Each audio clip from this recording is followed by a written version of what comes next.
யார் மதத்தை காப்பாற்றுறதுல பிரதானமானவனாக இருக்கிறானோ அவனை தலைமை ஏற்றுக்கிட்டு அவங்களோட கூட்டணி அமைச்சிக்கணும்.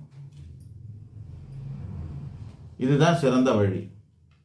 இல்லைன்னா ஒரு கோயிலை கையிலேருந்து இப்போ கோயிலில் கொள்ளை அடிக்கிறாங்கன்னு நேற்று இந்த மீசை பெருசாக வச்சுட்டு ஒருத்தர் இருப்பார், ஐபிஎஸ் ஆஃபீஸர், ரிட்டையர் ஆனார். ஆமாம், பேர் கூட வந்துட்டு. இப்போ கோயில்களை பற்றியெல்லாம் கடைசியாக அவர் தான் ஆய்வு செஞ்சார், ஆஃபீஸராக இருந்தார். அவர் இப்போ அதில் ஆய்வு செஞ்சு அவர் அப்படியே ஒரு கண்ணீர் வடிக்கிறார். ஐயோ, நம்ம பணம்லாம் இவ்வளோ போதே, கோயிலோட பணம்லாம் வீணாக போதே, கோயிலில் கொள்ளடிக்கிறாங்களேன்னு அவர் வருத்தப்படுறார் இல்லையா? அந்த மாதிரி அதிகாரத்தில் இருக்கிறவங்களாலே முடிய மாட்டேங்குது. வெளியே ரிட்டையர் ஆகிட்டு போயிட்டாங்க, இப்போ அவங்க மேலே கேஸ் நடந்துக்கிட்டு இருக்குது.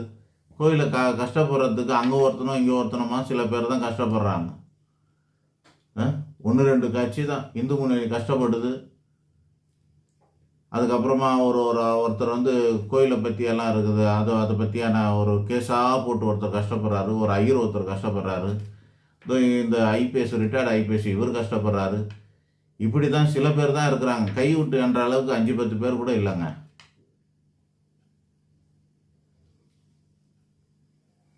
நம்மெல்லாம் ஒத்துமையாக இருந்து, இந்துக்கள்லாம் ஒத்துமையாக இருந்து, கட்சிக்குள்ளே இருக்கிற சமாச்சாரத்தில் அப்புறம் பார்த்துக்கலாம், மற்ற விஷயங்களெல்லாம் அப்புறம் பார்த்துக்கலான்னு மதத்தை காக்கிற வேலையில் பார்க்கணும்.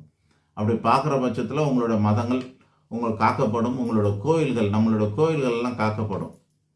நம்மளோட கோயில் பணங்கள் எல்லாம் காக்கப்படும்.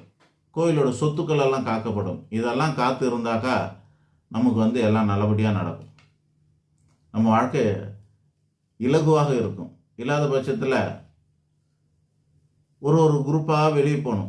பிராமணர்கள்லாம் இப்போ எல்லாரும் போயிட்டு அமெரிக்காவில் செட்டில் ஆகிட்டாங்க, வெளிநாடுகளில் செட்டில் ஆகிட்டாங்க. அதில் முக்கியமாக அமெரிக்காவில் போய் செட்டில் ஆகிட்டாங்க. இங்கே இருந்து கோயிலில் பூஜை பண்ணுற வேலைலாம் விட்டுட்டு ஐடிக்கு போனால், அதுக்கப்புறம் அங்கே இங்கே போயிட்டு அமெரிக்காவில் போய் அங்கே கோயில் கட்டினா அவன் பாட்டு நிம்மதியாக இருக்கிறான். ஏற்று போராட முடியல அவங்களால அரசாங்கத்தை ஏற்று போராட முடியல, திராவிட கொள்கை ஏற்று போராட முடியல. அவங்களுக்கு இங்கே ஒரு சலுகையும் இல்லை. அதனால் அவங்களாம் போயிட்டாங்க. இப்போ அடுத்தது நாமளும் பறந்துக்கிட்டே இருக்க வேண்டியது தான். அதனால் சாமி தன்னை காப்பாற்றிப்பாருன்னு கேர்லெஸ்ஸாக இருக்காமல் நாம் தான் கோயிலை காப்பாற்றணும். நாம் கோயிலை காப்பாற்றினா தான் சாமி அங்கே வாசம் பண்ணுவார். வாசம் பண்ணாதான் நம்மளை அவர் காப்பாற்றுவார். அப்படிங்கிறத ஞாபகம் வச்சுக்க. நன்றி, வணக்கம்.